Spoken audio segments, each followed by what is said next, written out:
Exercise 3.5. Which of the following pairs of linear equations has unique solution, no solution, or infinitely many solutions? In case there is a unique solution, find it by using cross multiplication method. CMM का use करेंगे यहाँ पे हम लोग cross multiplication method का। अगर सिर्फ unique solution हो रहा है तो नो सॉल्यूशन और इन्फिनाइट सॉल्यूशन में हम कुछ नहीं चेक करेंगे। ठीक है, तो देखिए हम पहले क्या निकालते हैं, रेशियोज निकालते हैं। a1 अपॉन a2 निकलेगा, b1 अपॉन b2 निकलेगा और c1 अपॉन c2 निकलेगा। Let's find it out. What is a1 upon a2? x का कॉफिशिएंट 1, x का कॉफिशिएंट 3, तो 1 अपॉन 3। x का कॉफिशिएंट हो गया, y का कॉफिशिएंट -3 हो रहा है और नीचे वाले y का कॉफिशिएंट -9 हो रहा है। माइनस से माइनस कैंसिल होगा, 3 1 जा 3, 3 3 जा 9। c1 upon c2 -3 -2, -3 upon -2, minus से माइनस कैंसिल, तो आपका एक्चुअली 3 अपॉन 2 ही आ गया। लिखेंगे since a1 upon a2 is equal to b1 upon b2। जो a1 अपॉन a2 है वो भी आपका 1 अपॉन 3 था, b1 अपॉन b2 भी कितना था, 1 अपॉन 3 था, but it is not equal to c1 upon c2। देखो अगर a1 upon a2 is not equals to b1 upon b2 हो जाता है तो वो आपका यूनिक सॉल्यूशन आता है। अगर तीनों ही इक्वल हो जाते हैं, a1 upon a2 equals to b1 upon b2 equals to c1 upon c2, तीनों ही इक्वल हो गए तो ये आपका होता है infinite number of solution, many solution. और अगर ये हमारा लास्ट का नॉट इक्वल आ जाता है तो इसको हम बोलते हैं नो सॉल्यूशन। लाइंस पैरेलल हो जाती हैं, यहाँ पे लाइंस बिकम्स पैरेलल। तो यहाँ पे क्या लिखेंगे, इट इंप्लाइज नो सॉल्यूशन। और नो सॉल्यूशन अगर है तो हमें चेक करना ही नहीं है। नो सॉल्यूशन और भी कुछ बताता है आप लोगों को कि लाइंस कैसी होंगी, लाइंस आर पैरेलल, है ना। क्योंकि लाइंस अगर पैरेलल होंगी तभी तो कोई भी आपका इंटरसेक्शन पॉइंट होगा ही नहीं उसमें, और जीरो सॉल्यूशन आपको मिलेंगे। एक और चीज बताता है कंसिस्टेंसी।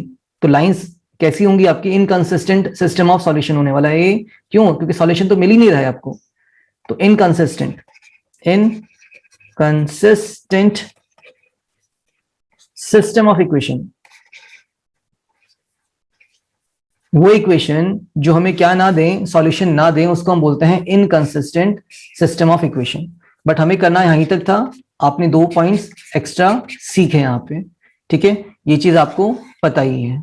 सेकेंड पार्ट करते हैं इसका, note it down. Second part में भी कुछ ऐसे ही काम होगा आप लोगों का। That is the second one. 2x plus y equals to 5।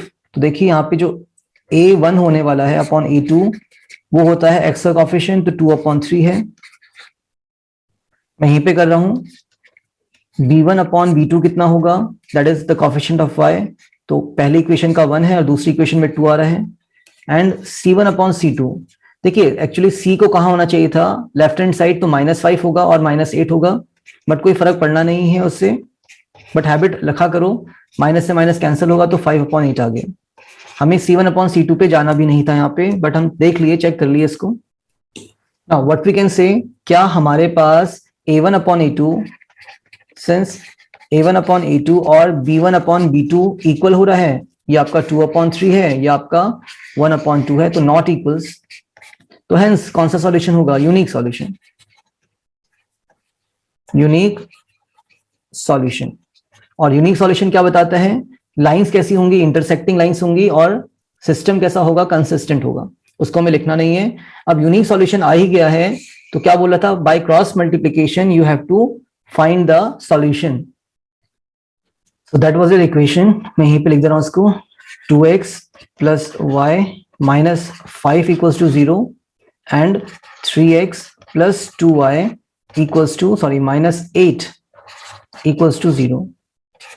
x क्या होता है, b1c2 minus b2c1 upon a1b2 minus a2b1। ठीक है, ध्यान रखना इसको।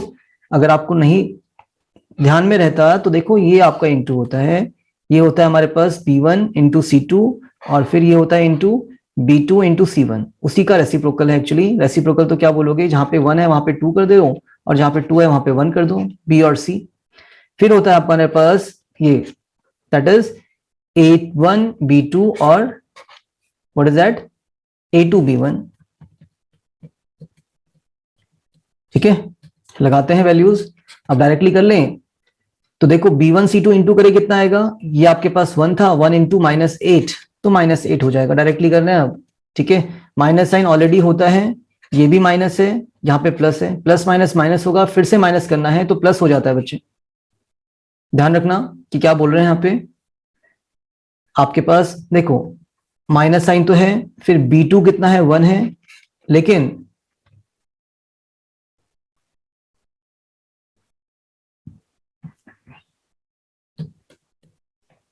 माइनस साइन तो होगा, फिर आपको क्या करना है, B2 C1 करना है। B2 आपका 2 है और C1 कितना है, -5 है, तो दो माइनस साइन हो जाते हैं तो ये आपका पॉजिटिव हो जाता है। हम डायरेक्टली 5 टू द 10 लिखने वाले हैं यहाँ पे। क्लियर। और साइन किसका आएगा, माइनस का, because again plus minus minus, और एक माइनस ऑलरेडी होता है तो minus minus plus, and 5 two ज 10 अपॉन 2 टू ज 4, ये भी प्लस के हैं आपके, लेकिन माइनस साइन आएगा, 3 1 ज 3, तो answer comes 10 -8, that is 2 upon 1 2, x की वैल्यू डायरेक्ट।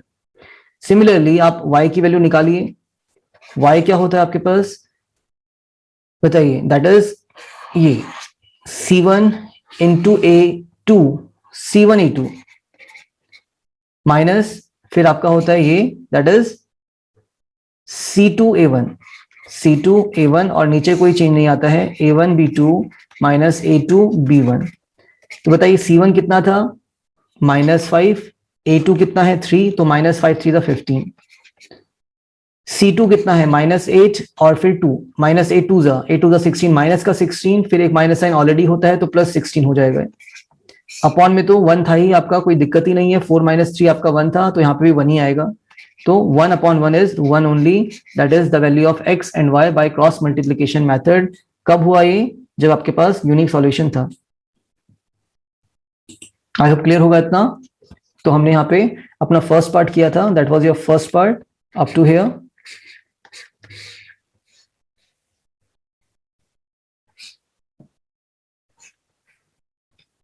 यहाँ पे हमने सिर्फ कंडीशंस लिखी थी आप लोगों की, ठीक है, नहीं करना था इसको, no need to do it. उसके बाद हमारा सेकंड पार्ट ये था, पहले हमने निकाला इसका यूनिक सॉल्यूशन है, और यूनिक सॉल्यूशन है तो फिर हमने सेकंड पार्ट का सॉल्यूशन किया by cross multiplication method, noted down. Similarly we can do the third part. आप पहले A1 अपॉन A2 चेक करिए अपना, कितना है, A1 3, B2 A2 6, तो 1 अपॉन 3 1 जा 3, 3 2 जा 6। Similarly what you have to check, that is B1 upon B2।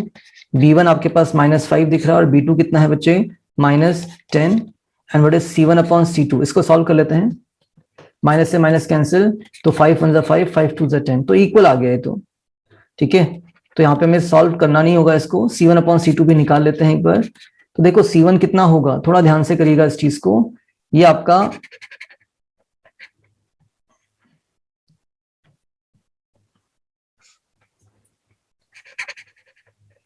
Equals to 20 है ना, तो अगर हम इक्वल्स टू 20 को लेफ्ट हैंड साइड भेजे तो -20 इक्वल्स टू 0 हो जाएगा। ऐसे यहाँ पे भी इक्वल्स टू 40 है तो -40 इक्वल्स टू 0 होता है। ये हमारा first equation, and that is the second equation. तो C1 कितना है, -20, और C2 कितना है, -40। कभी कभी फर्क पड़ता नहीं है इससे, कभी कभी पड़ जाता है। तो 2 1 जा 2, 2 2 जा 4, तो सभी कुछ इक्वल हो गया। लिखेंगे since A1 upon A2 equals to B1 upon B2 and equals to C1 upon C2, hence solution कैसे होंगे, infinite, infinitely many solutions। ठीक है, that's it। तो इसको में infinite solution आ रहा है तो सॉल्व करना भी नहीं था, यूनिक सॉल्यूशन के लिए सिर्फ आपको सॉल्व करना है। थर्ड पार्ट हो गया, फोर्थ पार्ट कर लेते हैं, let's do it. A1 upon A2 कितना आ रहा है, देखिए, x का कोफिशिएंट फर्स्ट इक्वेशन का 1 है, और सेकंड इक्वेशन का x का कोफिशिएंट 3 है। सिमिलरली B1 अपॉन B2 निकालिए, दैट इज -3 अपॉन -3, तो कितना हो गया, कैंसिल करेंगे, माइनस से माइनस 3 से 3, तो 1 आ गया, 1 अपॉन 1 एक्चुअली। ऐसे ही C1 अपॉन C2 निकाल लीजिए, कितना है, -7 अपॉन -15, और ये आपको ऑलरेडी किस फॉर्म में दे रखा है, अपना जनरल फॉर्म में दे रखा है, माइनस से माइनस कैंसिल करिए, दैट इज 7/15 ही रहेगा ये।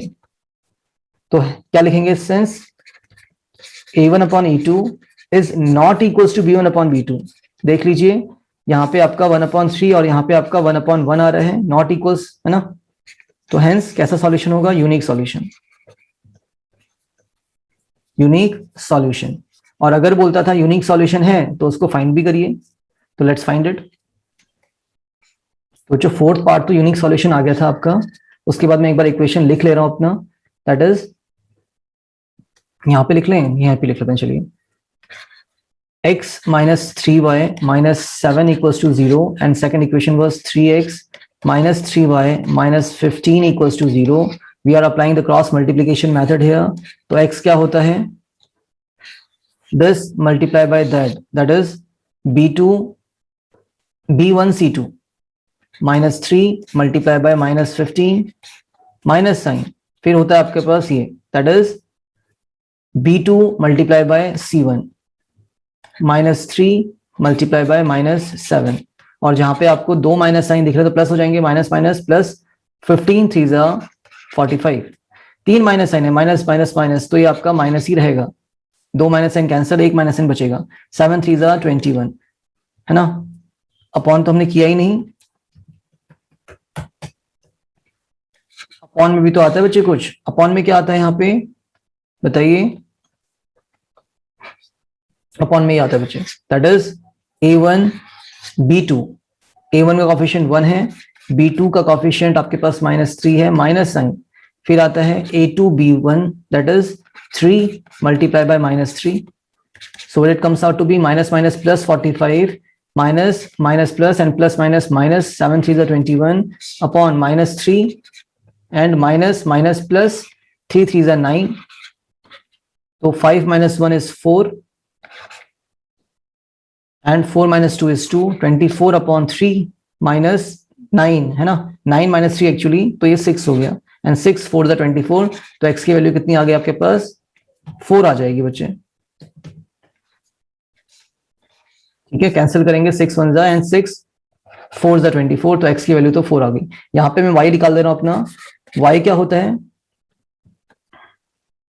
y होता है आपके पास that is C1 minus A2, C1 A2, तो -7, फिर होता है -7 इंटू 3 है यहाँ पे, ओके, फिर माइनस साइन, फिर होगा आपका C2 A1 that is -15 and A1 is 1, upon में कुछ चेंज नहीं आता, जैसा यहाँ पे आपको दिख रहा है अपॉन में 6, वैसे यहाँ पे भी आपका 6 ही आएगा, डायरेक्ट कर दिया मैंने इसको, -21 माइनस माइनस प्लस 15 अपॉन 6, तो -6/6 एक्चुअली, तो -1 आ गया, that is the value of y, और यहाँ पे आपके पास x की वैल्यू 4 आ रही थी, that is how you are going to solve your question number 4th, ठीक है। हमने यहाँ पे थर्ड किया था पहले सॉल्व, और थर्ड क्या नहीं आ रहा था, यूनिक सॉल्यूशन नहीं आ रहा था, इनफिनाइट सॉल्यूशन था, ये थर्ड का पार्ट खत्म हुआ, फिर हमने फोर्थ किया सॉल्व, यूनिक सॉल्यूशन आया, और उसके बाद हमने फिर यहाँ से सॉल्यूशन स्टार्ट किया था इसका,